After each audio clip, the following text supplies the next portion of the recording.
Hi friends, మీకు ఈ video నచ్చితే లైక్ చేయండి, సబ్స్క్రైబ్ చేయండి. రామ్మూర్తి ఇంటికి రాగానే సదాశివం రామ్మూర్తితో, బావగారు ఎల్లుండి మా కోడలు అస్థికలు గంగలో కలపటానికి వెళ్తున్నాము, మీరు కూడా మాతో పాటే రండి అని సదాశివం చెప్తాడు.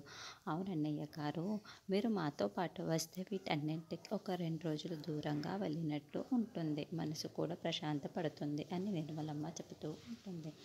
అప్పుడు రామ్మూర్తి చాలా బాధపడిపోతూ, వస్తానమ్మా, పారిపోవటానికి కాదు, దూరమైన బంధాల బాధ్యతను తీర్చుకోవటానికి అని ఒక తండ్రిగా కూతురి అస్థికల్ని గంగలో కలిపేసి దానికి మోక్షం ప్రసాదించమని ప్రార్థిస్తాను అని రామ్మూర్తి ఏడుస్తూ చెబుతూ ఉంటే, మనోహర్ ఏంటి ఈ ముసలాడికి నిజం తెలిసిపోయిందా అని చాలా టెన్షన్ పడుతూ, తెలిసిపోవటమే కాదు ఇప్పుడు అందరి ముందర చెప్పేస్తున్నాడేంటి, ఈ మిస్సమ్మ కూడా నిజం తెలిసిపోయినట్లే కదా ఇక అని టెన్షన్ పడుతూ ఉంటుంది.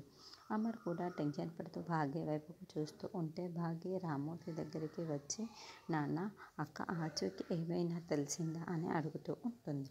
మరి రామ్మూర్తి ఈ ఇంటి కోడలే నీ అక్క అమ్మ అని మన కన్న కూతురు అమ్మ అన్న నిజం పూర్తి చెప్పేస్తాడా, లేకుంటే మళ్ళీ ఇక్కడ ఏదైనా కవర్ చేస్తారా అన్నది నెక్స్ట్.